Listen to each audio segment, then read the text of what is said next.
Chers auditeurs, bonjour, Charles Fica au micro, la première arabesque de Claude Debussy en générique de cette émission. Une façon de bien commencer l'année 2022. Tous mes bons vœux de santé et de plénitude pour ces prochains mois.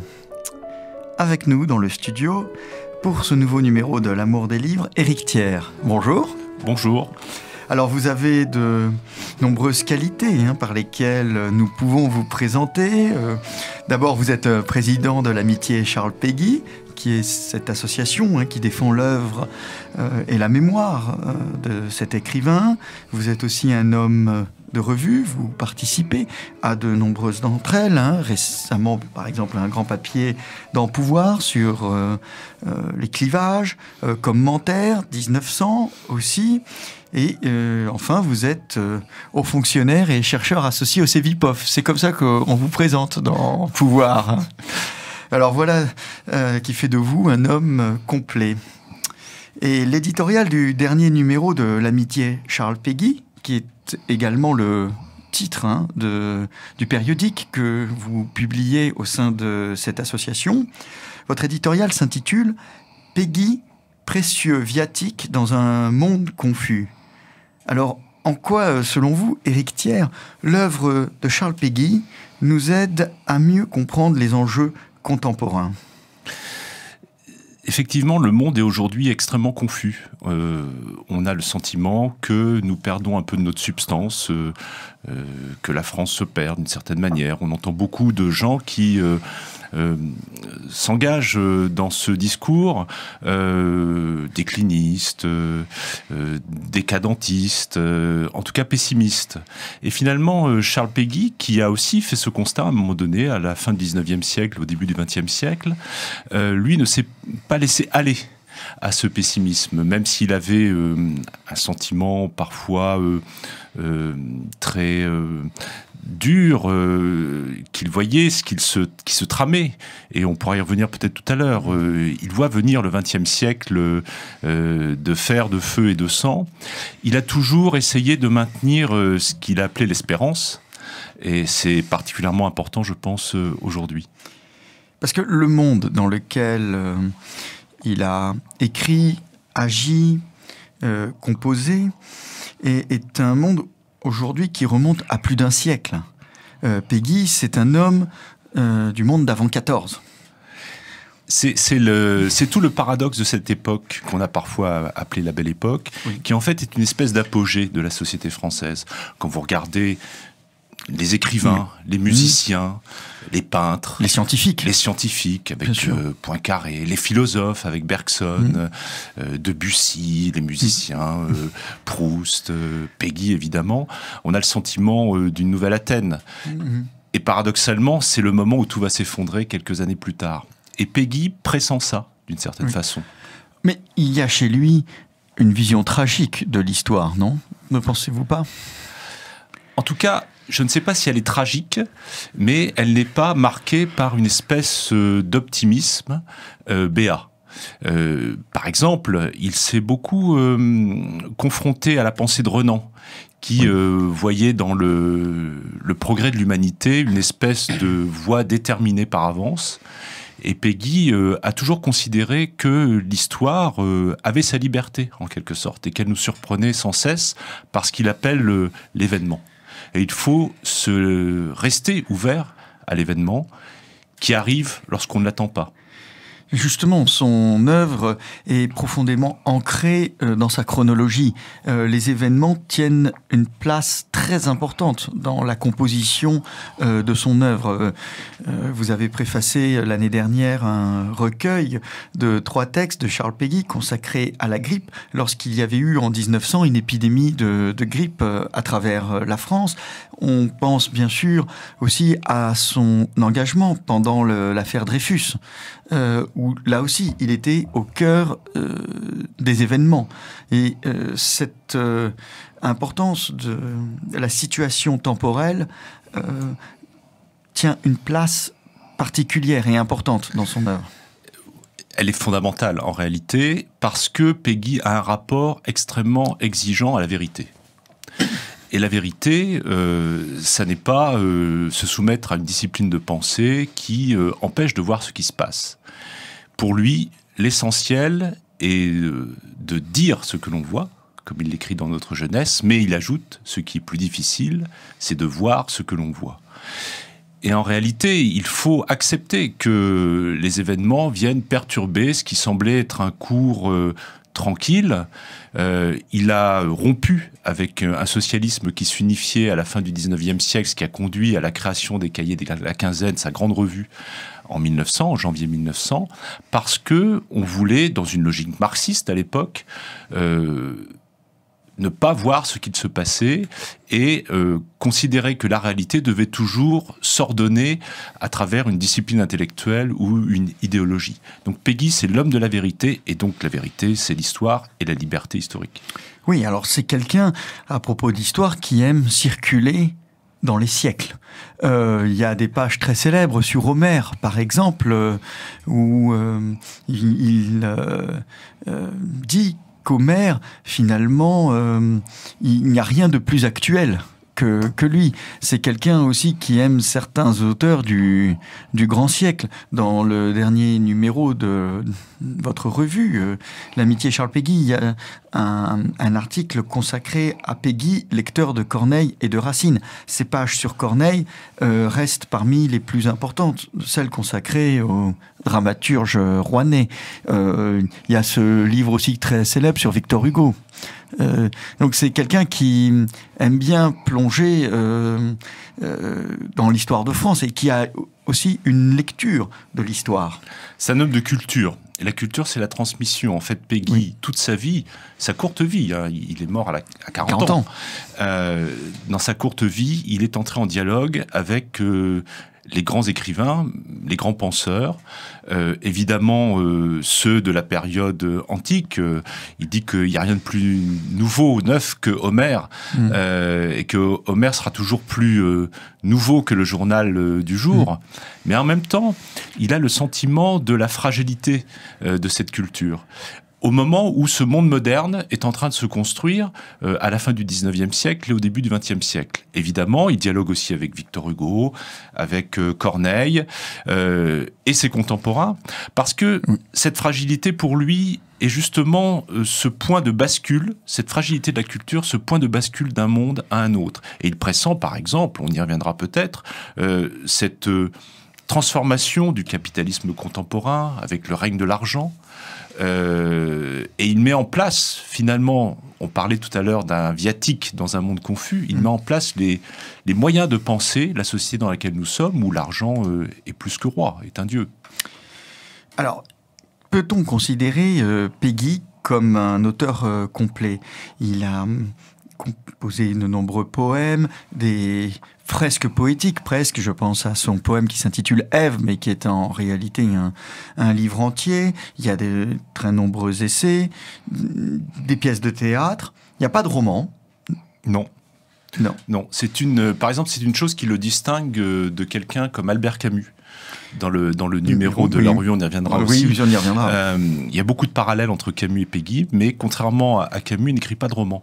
En fait, je ne suis pas un adorateur de Péguy, un fanatique de Péguy. Je ne mets pas Péguy à toutes les sauces, même si mes proches parfois le semblent penser. Mais au bout de plus de 30 ans de lecture de Péguy, je sais maintenant que c'est un génie. Et je n'utilise pas ce terme de manière légère. Il y a des gens talentueux, puis il y a des génies. Cet auteur est un théologien de premier plan, un poète fondamental, un journaliste politique, un critique littéraire.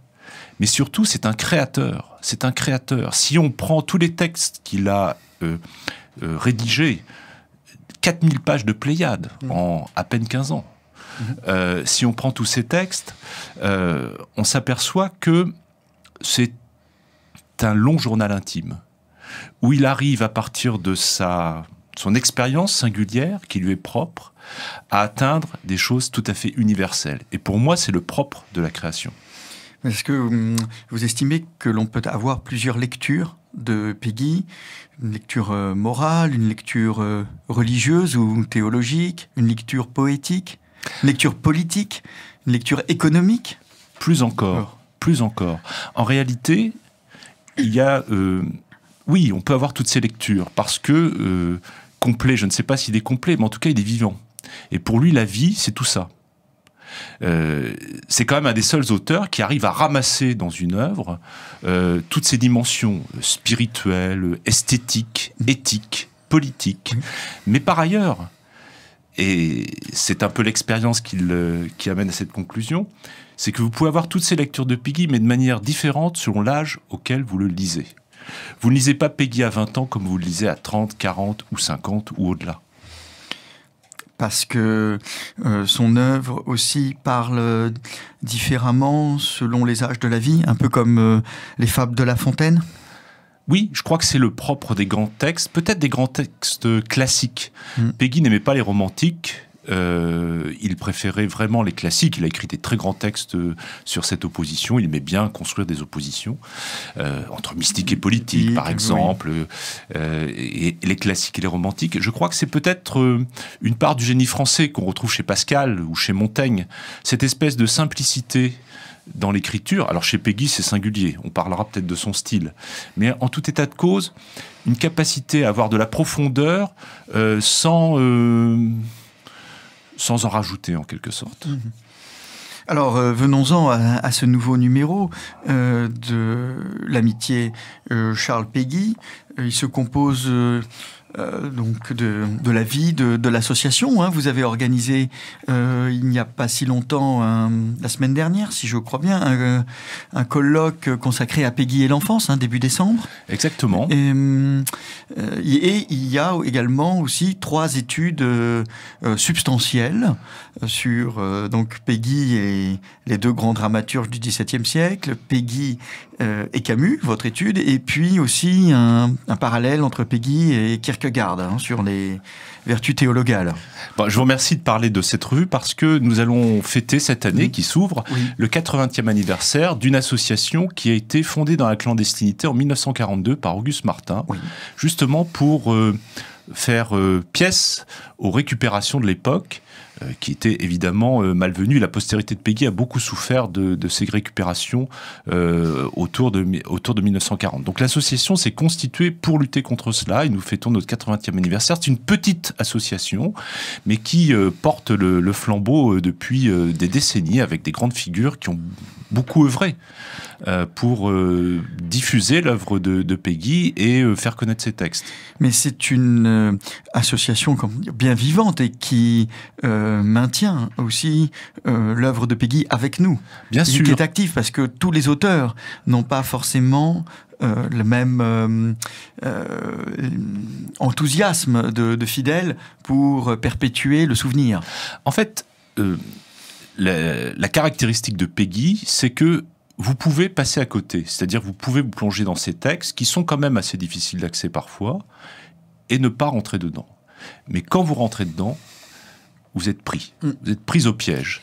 Et beaucoup des gens qui, au sein de l'association, sont actifs, et nous avons beaucoup d'activités. Nous faisons des colloques, nous avons un compte Twitter, nous avons un site, nous publions 4 numéros de revue par an, ce qui est beaucoup. Tout ça est bénévole avec quelques personnes. Nous faisons des séminaires, des promenades, des lectures, des cafés Péguy. Nous allons dans les lycées pour parler de son œuvre.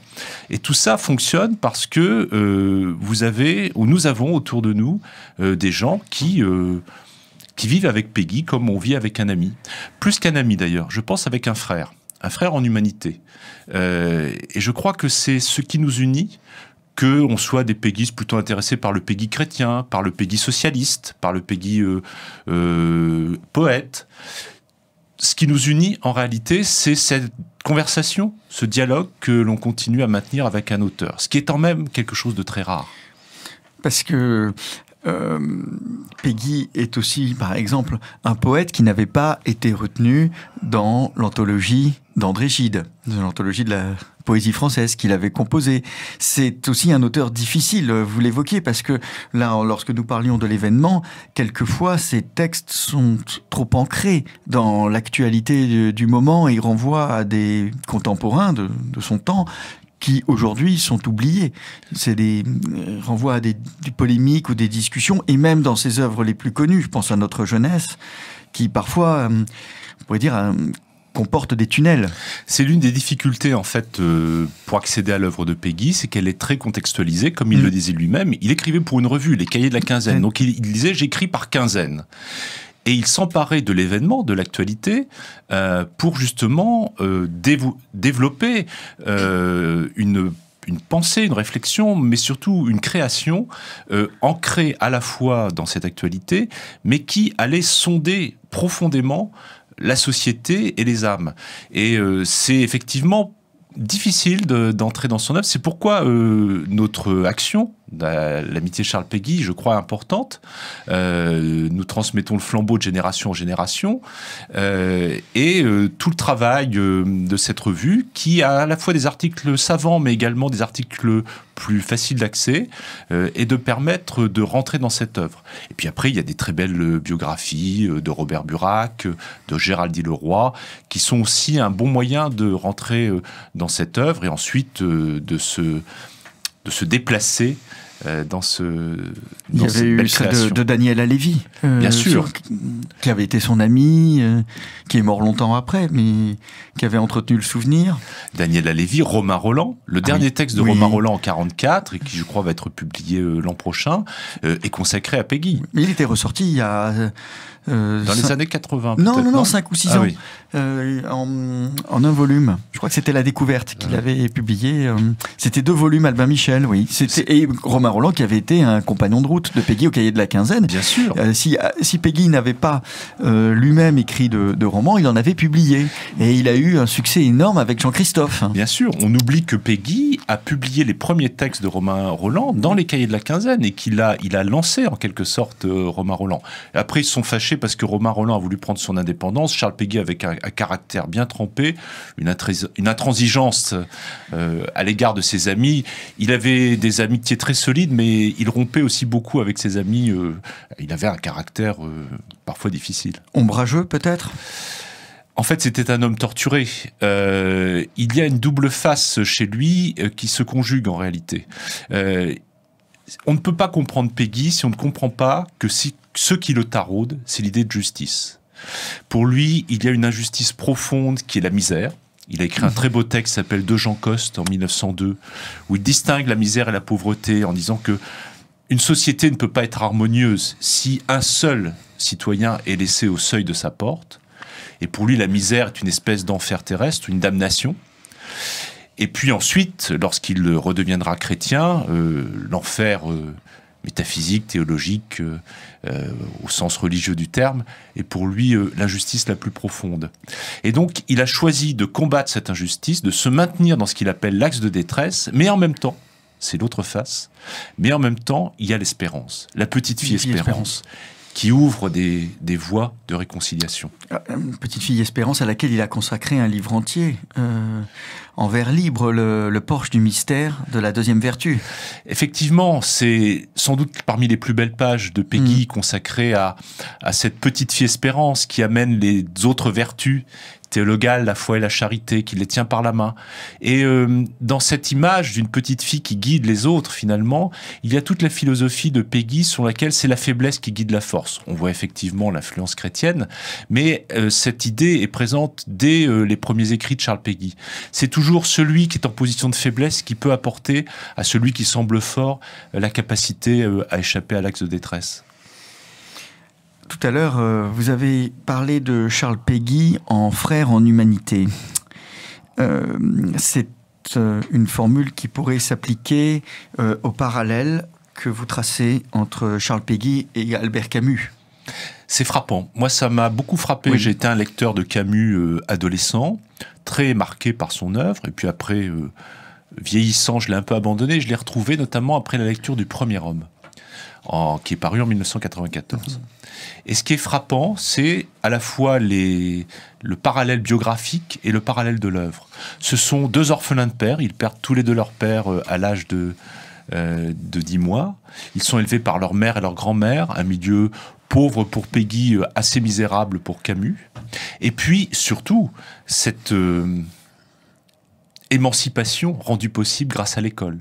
Chacun a eu un maître qui a détecté le talent, le génie, pour dire les choses, chez cet enfant qui était Péguy et chez cet enfant qui était Camus. Monsieur Germain pour Camus, Monsieur Naudy pour Péguy, a réussi à les sortir, à les extraire de leur pauvreté, de leur misère, et les a ouverts au monde. Et derrière, sur le plan des idées, il y a beaucoup de choses communes. La lutte contre l'injustice, la vérité. On se souvient que Camus rompt avec le communisme et dénonce les totalitarismes pour cette raison, comme Péguy lutte contre le guédisme, s'oppose au socialisme qui s'unifie et annonce dans des textes incroyablement prophétiques les totalitarismes qui vont frapper le XXe siècle. Une forme aussi de rapport à la révolte, l'homme révolté de Camus, mais on trouve les prémices dans la pensée de Péguy qui dit que la révolution sera morale ou ne sera pas. Cette idée que c'est par l'individu, par l'émancipation de l'individu, que l'on peut changer la société. Mais c'est peut-être un parallèle plus moral que religieux, parce que chez Camus, il n'y a peut-être pas cette lueur de l'espérance qui brille aussi fort. Il serait peut-être davantage dans l'espoir. Peut-être dans l'espérance. Peut-être, effectivement, ça c'est une des distinctions fortes. En fait, Péguy était quelqu'un d'assez malheureux dans la vie, parce que confronté à des difficultés financières, personnelles, et puis ayant fait le choix de se mettre dans une position inconfortable pour justement mieux lutter contre l'injustice, et en tenant sa revue à bout de bras pendant 14 ans. Et il a trouvé dans la foi, à partir de 1907-1908, le moyen finalement de renouer avec quelque chose qui lui permettait de survivre. Est-ce que c'était pas son viatique ? Mais je crois, évidemment, bien sûr. Un viatique qui était sans doute présent dès l'origine, on voit qu'il tourne autour dans le texte de La Grippe publié chez Bartilla et qui a été paru en 1900. On voit... dans sa première Jeanne d'Arc aussi. Bien sûr, bien sûr. On voit ça à l'œuvre. Mais ça s'explicite un peu plus tard, lorsqu'il s'approche de la quarantaine et qu'il connaît des difficultés importantes. Camus, lui, n'a pas ce retour à la foi. Il n'a jamais cru, il le dit lui-même. Et sans doute que, je ne sais pas si on peut appeler ça l'espoir, mais en tout cas, cette fraternité humaine est pour lui une manière de combattre l'absurde. En tout cas aussi, tous les deux ont souligné la condition tragique de l'homme. Hérité aussi d'Échille et de Sophocle. Ah, ça c'est très présent alors évidemment chez Camus, mais chez Péguy en particulier. Le sentiment de... Moi j'aime bien ce terme qu'on attribue à Pessoa, à l'intranquillité. Oui. Alors maintenant ce journal de l'intranquillité est devenu le journal de l'inquiétude dans la nouvelle édition de Pessoa. Mais j'aime bien cette intranquillité parce qu'en fait Péguy l'est profondément. Et en même temps, fait une espèce d'exercice moral ou spirituel de maintien dans ce qu'il appelle, encore une fois, l'axe de détresse. Parce qu'il dit, j'aurais pu vivre ma vie de normalien, peut-être d'agrégé de philosophie, et puis avoir une vie beaucoup plus heureuse et confortable en allant enseigner dans un lycée en province, en Cagne, etc. Mais il dit, j'ai fait le choix, parce que il y a des damnés sur la terre, de dénoncer cette damnation. Et de me maintenir dans cette inquiétude, dans cette intranquillité. C'est un choix courageux, mais difficile à assumer. En tout cas, à vous entendre, Éric Thiers, on a l'impression que Péguy et Camus sont des veilleurs dans notre nuit. Effectivement, je trouve qu'il y a un côté lumineux, parce que je ne voudrais pas que nos auditeurs aient le sentiment que Péguy est un auteur... triste, lourd, on en sort neurasthénique. Pas du tout, au contraire. C'est pour ça que c'est un auteur qui accompagne une vie. Parce que derrière, il y a beaucoup d'humour dans ses textes. C'est un polémiste absolument cruel. Redoutable. Avec des portraits vraiment taillés à la serpe et ses adversaires sortent totalement en pièces de ses textes. Il est très drôle, il est très vivant. en vérité. Et c'est ça aussi qu'il faut saisir quand on pense à Péguy. Ça n'est pas quelqu'un d'ennuyeux. Oui, mais est-ce qu'il n'y a pas aussi une mélancolie profonde, quelque chose de désabusé qui nous rappelle aussi une triste réalité? Et tout à l'heure, cette opposition que vous évoquiez entre mystique et politique, il faut peut-être revenir à la phrase originelle, hein, tout commence en mystique et tout finit en politique. Est-ce que justement c'est pas une manière, alors de discernement, mais aussi de constat implacable? Oui, il y a un côté, c'est d'ailleurs paradoxal chez lui, parce qu'il est contre le déterminisme. Il croit que rien n'est jamais joué, en réalité, que tout se renouvelle, que l'événement renouvelle les choses, et que demain ne sera jamais comme aujourd'hui. Même s'il faut comprendre aujourd'hui, et surtout prendre avec soi hier, pour comprendre ce qui va se faire demain. Mais en réalité, il y a à la fois cette idée du vieillissement, ce qu'il appelle le vieillissement, cette dégénérescence en quelque sorte, mais on peut toujours remonter le courant. Et je trouve que c'est ça qui donne beaucoup de force à son œuvre, c'est que il n'y a pas de déterminisme pessimiste, il y a une pente contre laquelle on peut lutter, toujours. Éric Thiers, vous avez choisi comme illustration musicale de notre entretien une chanson de Charles Trenet, La vie qui va. Pouvez-vous nous expliquer pourquoi? Alors, cher Charles, je dois vous avouer que dans mon panthéon, j'ai 3 Charles. Alors, je pourrais peut-être ajouter Charles Fica. J'ai Charles Péguy, Charles de Gaulle et Charles Trenet. Et La vie qui va parce qu'on est en début d'année. Je trouve qu'on a traversé des périodes très difficiles et que la vie doit emporter le morceau.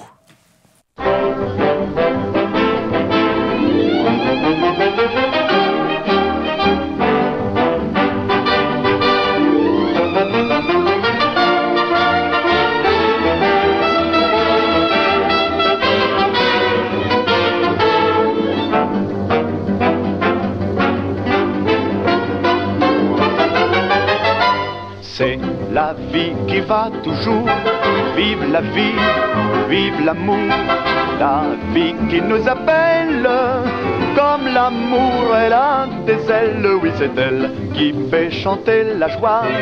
Quand tout vit, c'est que tout va, quand tout va la vie est belle, pour vous et pour moi. Je sais bien que demain tout peut changer, je sais bien que le bonheur est passager, mais après les nuages, mais après l'orage, on voit se lever joyeux l'arc-en-ciel dans vos yeux. Tout est beau comme un mirage quand la vie va mieux. Vous qui rêvez d'un désir fou, vous qui chantez la jeunesse, vous qui pleurez d'un air très doux, le cœur rempli de tendresse. Stop, arrêtez-vous un instant, écoutez la marche du temps. Voici la vie qui va toujours. Vive la vie, vive l'amour, la vie qui nous appelle, comme l'amour elle a des ailes. Oui c'est elle qui fait chanter la joie. Quand tout vit, c'est que tout va, quand tout va la vie est belle, pour vous et pour moi. Vous écoutez Fréquence Protestante 100.7 sur la bande FM, l'amour des livres, Charles Fica au micro, et avec Éric Thiers aujourd'hui, président de l'amitié Charles Péguy, nous évoquons le souvenir de ce grand écrivain qui a marqué non seulement son temps, mais également tout le XXe et le XXIe siècle. Une petite question, Éric Thiers. Lorsqu'en 2014, on a célébré le centenaire de la mort de Charles Péguy, il est mort en septembre 14 à Villeroy, donc dès les premiers combats de la Grande Guerre, on a eu l'impression que régnait un consensus autour de la figure de Charles Péguy et que presque tout le monde pouvait s'en réclamer. C'est bien la difficulté d'ailleurs, parce que, et même on peut dire que Péguy l'avait pressenti, puisqu'il y a de très beaux textes sur la postérité des écrivains, où il dit que le lecteur le lecteur a un pouvoir incroyable. Il a le pouvoir d'ignorer Homère, de mal le lire, ou Shakespeare, et que les grands écrivains sont un peu comme il utilise cette image, comme des lapins de Garenne dans les mains du lecteur. Et malheureusement, la postérité de Péguy a prouvé qu'il avait raison, puisque l'un de ses fils en a fait une interprétation très tendancieuse, puisque comme Péguy était patriote, pour certains nationalistes et par ailleurs socialistes, si on ramasse les deux mots ensemble, on voit ce que ça peut donner. Un des fils a prêté le flanc à cette interprétation qui est totalement dévoyée, puisqu'il faut rappeler que Péguy a été le premier Dreyfusard et qu'il a été sans cesse, y compris lorsque les Maurassiens ont essayé de le récupérer en 1910, fidèle à ce combat pour Dreyfus, donc contre l'antisémitisme. Et puis de décennie en décennie, l'image de Péguy, parce que c'est un auteur complexe, a pu varier. L'un des combats de l'amitié Charles Péguy, c'est justement de maintenir une image fidèle à ce qu'est Péguy et pas du tout dévoyée comme ça peut être le cas et comme ça peut être encore le cas. Mais est-ce qu'on ne pourrait pas appliquer à Charles Péguy ce vers de Walt Whitman « Je contiens des multitudes » et qu'il y a plusieurs Péguy selon l'époque à laquelle on le considère? Alors je ne crois pas. Je crois que vous avez raison et vous avez tort. Vous avez raison en disant oui, la multitude, elle existe et elle est au sein de chacun d'entre nous. Et la vie est multitude. Et d'ailleurs, Péguy a écrit des très beaux textes là-dessus. C'est pour ça qu'il s'opposait, par exemple, à Jaurès, pour plusieurs raisons. Mais il estimait que Jaurès avait une philosophie moniste, comme il disait. C'est-à-dire considérant que la vie allait vers l'unité. Or, Péguy est l'homme de la diversité. Pour lui, la vie, c'est la variété du monde, et il n'y a rien de plus merveilleux que de découvrir le monde dans sa variété, et la variété humaine. Je pense qu'il n'y a pas plusieurs Péguy à des époques différentes. Il y a plusieurs Péguy tout le temps, en réalité, et que Péguy est plusieurs, qu'il l'assume, et que tout son art est en fait orienté autour de cette variété. Plusieurs Péguy en même temps, pourrait-on dire, pour reprendre une formule d'aujourd'hui. Mais vous n'avez pas tort, parce que je ne voudrais pas parler de politique ici, mais la question du « en même temps » est très intéressante, parce que Péguy assume ce que Jacques Julliard, qui est mon maître, a appelé la dialectique française, c'est-à-dire opposé à la dialectique allemande qui essaye toujours de synthétiser les contraires. C'est au contraire, tiré de Pascal et de Proudhon, cette idée que, au même moment, on peut avoir des contradictions qu'on ne cherche pas à unifier, mais qu'on essaye de faire vivre ensemble. Ce passage sur Jaurès, auquel Péguy s'était opposé, un passage que l'on reproche parfois à Péguy, où il a eu des mots très durs contre lui et dans laquelle certains ont voulu reconnaître une inspiration dans le geste de Raoul Villain en 1914 lorsque Jaurès succombera à l'assassinat dont il sera victime. Comment l'interprétez-vous, par exemple ?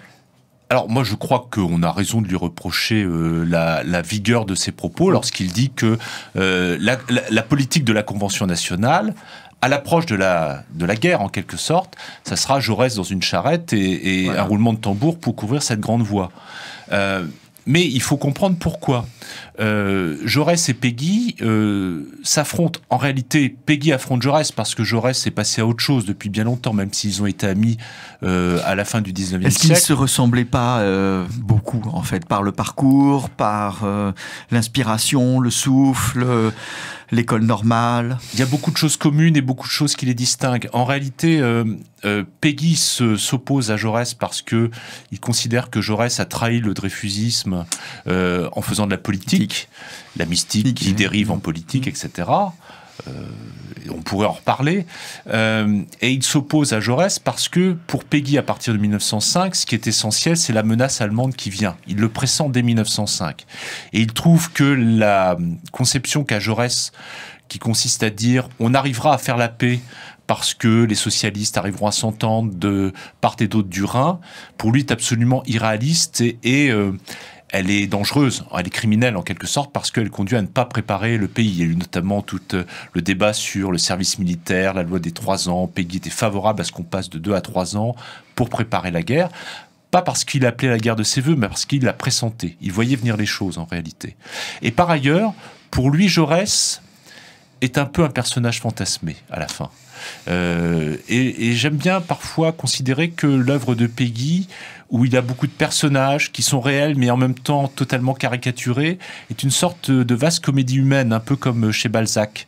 Il y a tout un monde qui est dans ces textes de Péguy. Ce monde de la fin du 19e et surtout du premier 20e siècle, entre 1900 et 1914.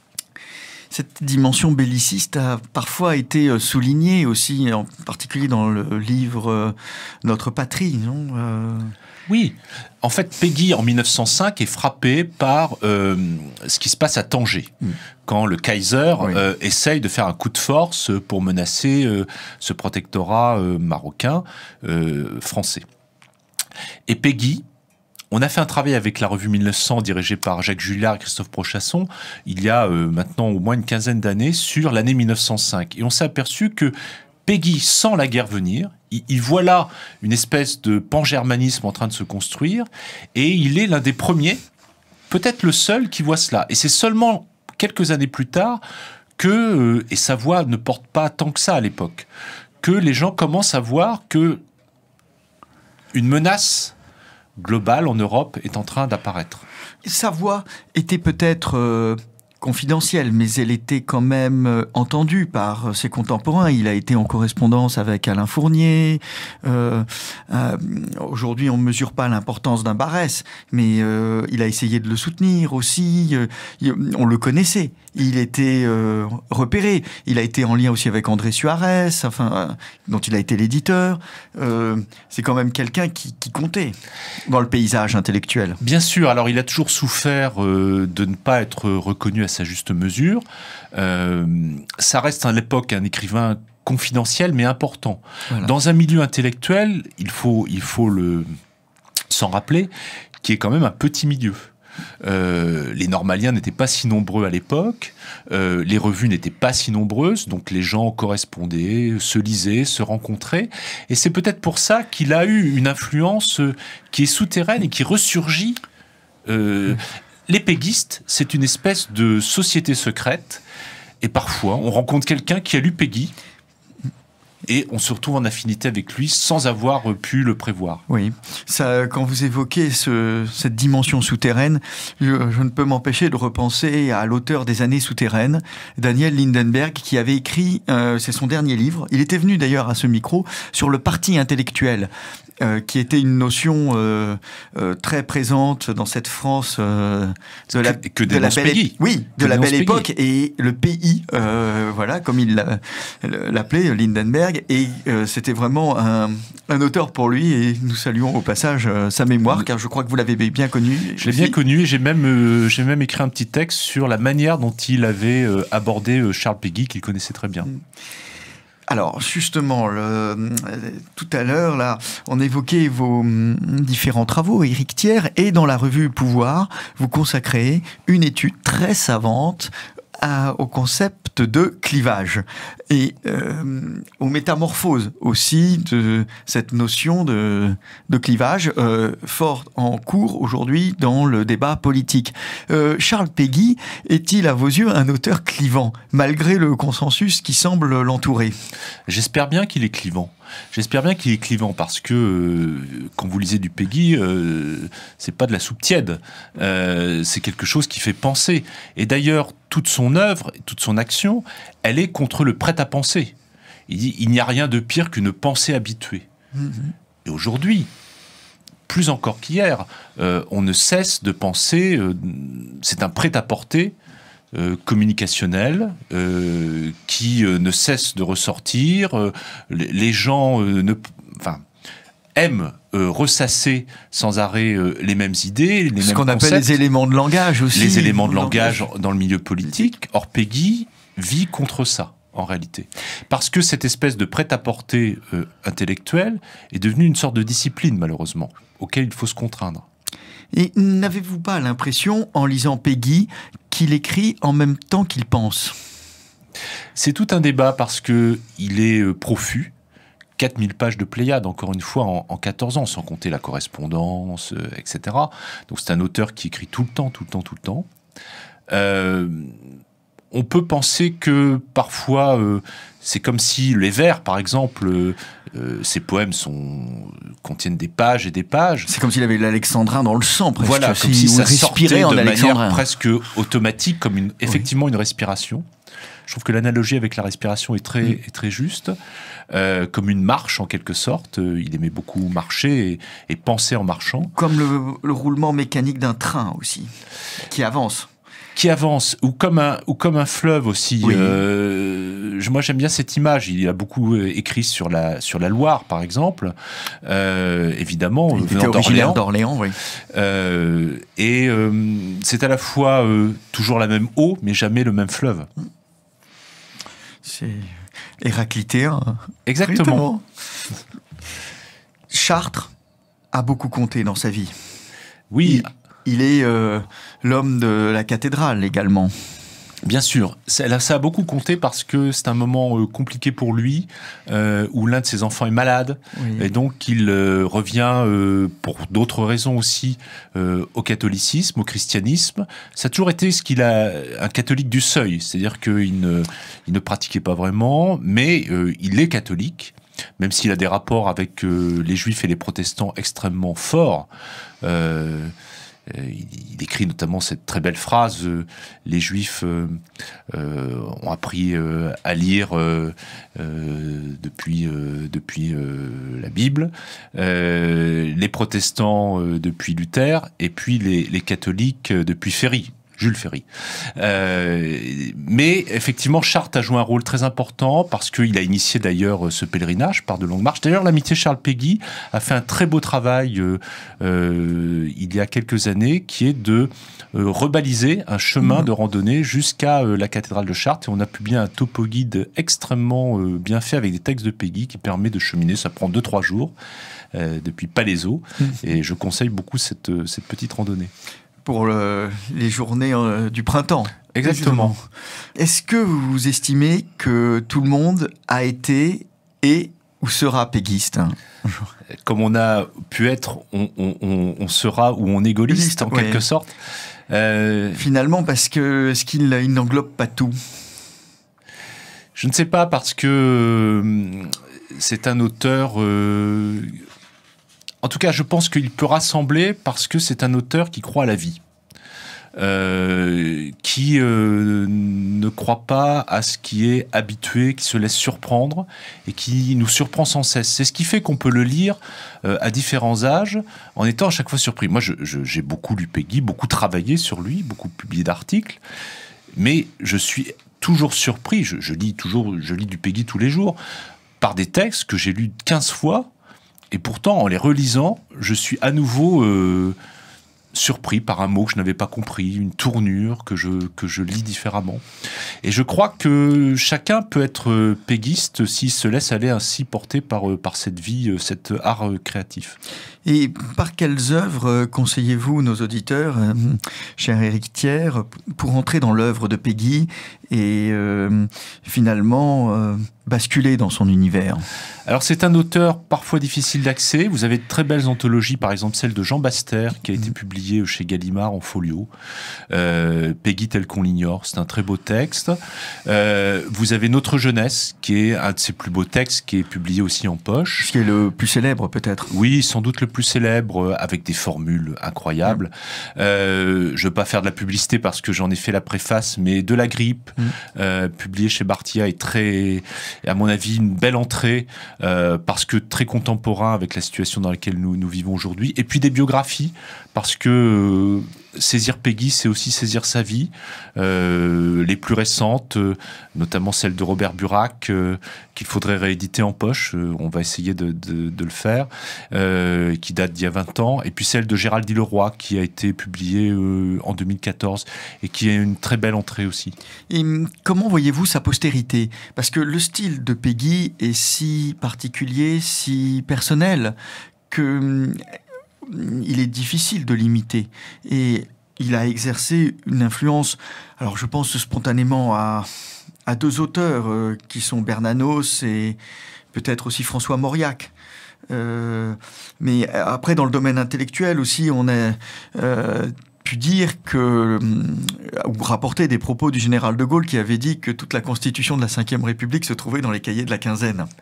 Alors je ne sais pas ce que vous en pensez, mais voilà, comment jugez-vous aussi Péguy auprès des auteurs contemporains? Alors il y a Jacques Julliard, par exemple, aussi, qui a beaucoup fait ces dernières années pour le remettre en avant.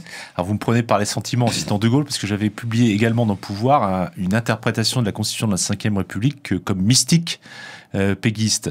L'influence sur de Gaulle est considérable en réalité. Oui. Il était abonné lui-même au cahier de la quinzaine. C'est une lecture de jeunesse qui l'a beaucoup marqué, et on retrouve dans cette volonté synthétique en quelque sorte du gaullisme une forme de péguisme.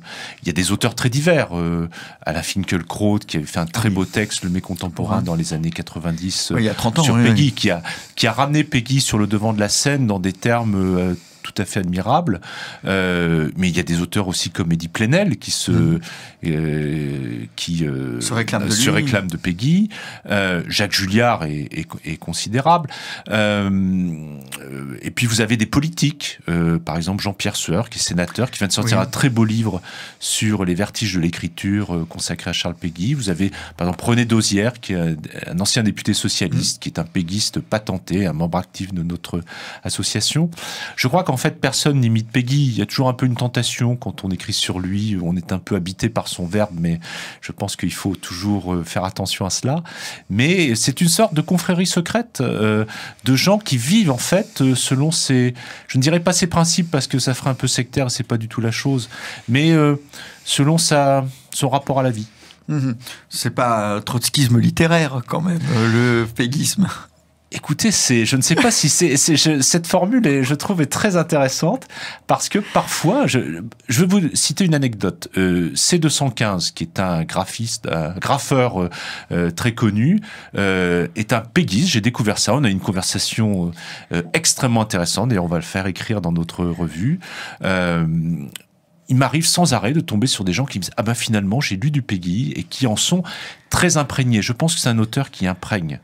Ah oui, et quand on le lit, on est marqué par lui. Voilà, il ne laisse pas indifférent parce que son verbe est si particulier que il imprime. Et surtout, il imprime, il vous secoue. Il vous secoue. Il vous habitue à penser.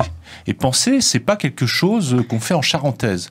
Il faut marcher avec des bons godillots, longtemps, avec des pentes sérieuses. Et Péguy est un précieux bréviaire.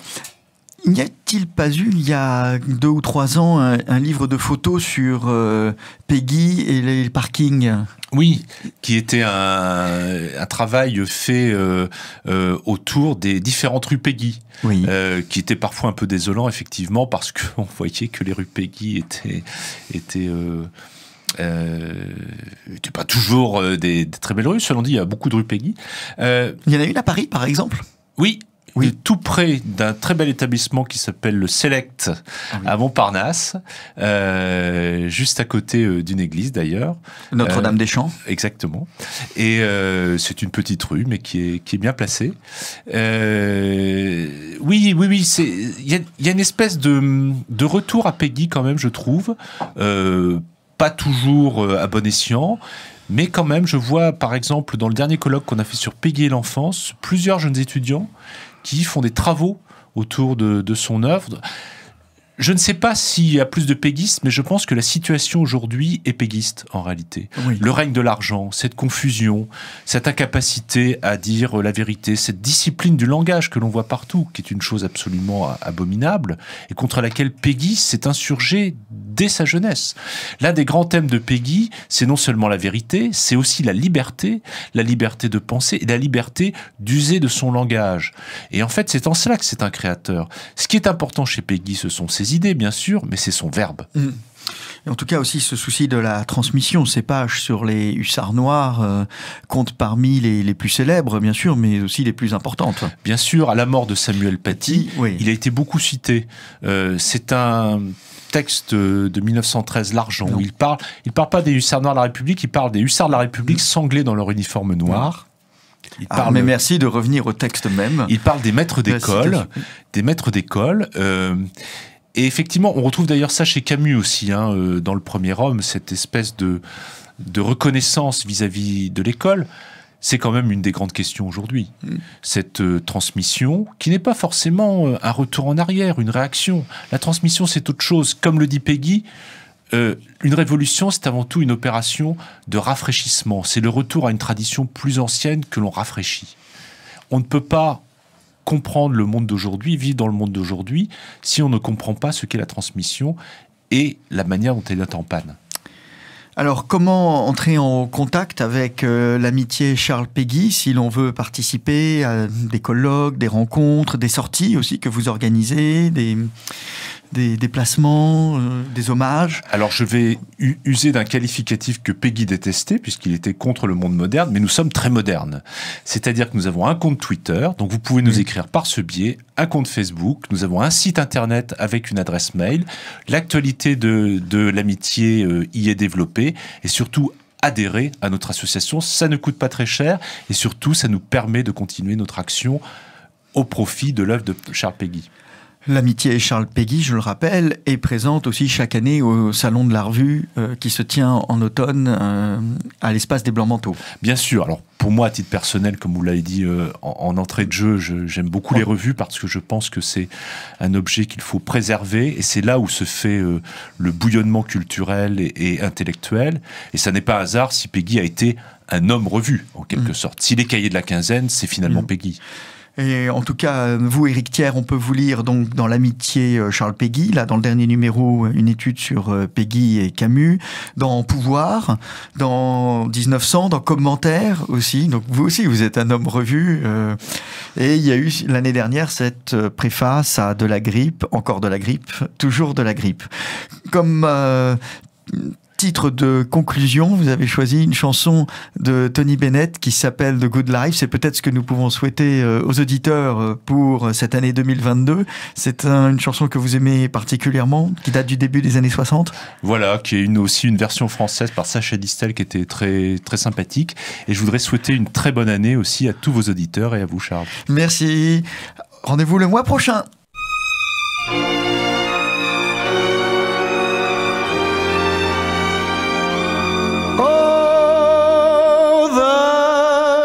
Good life, full of fun, seems to be the ideal.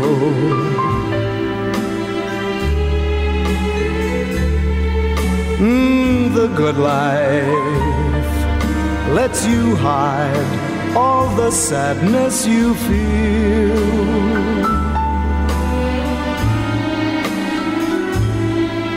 You won't really fall in love, for you can't take the chance. So please be honest with yourself. Don't try to fake romance. It's the good life to be free and explore the unknown.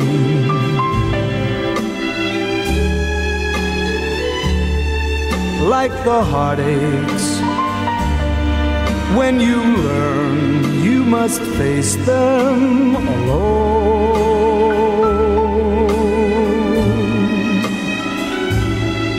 Please remember, I still want you. And in case you wonder why, well, just wake up, kiss the good life, good.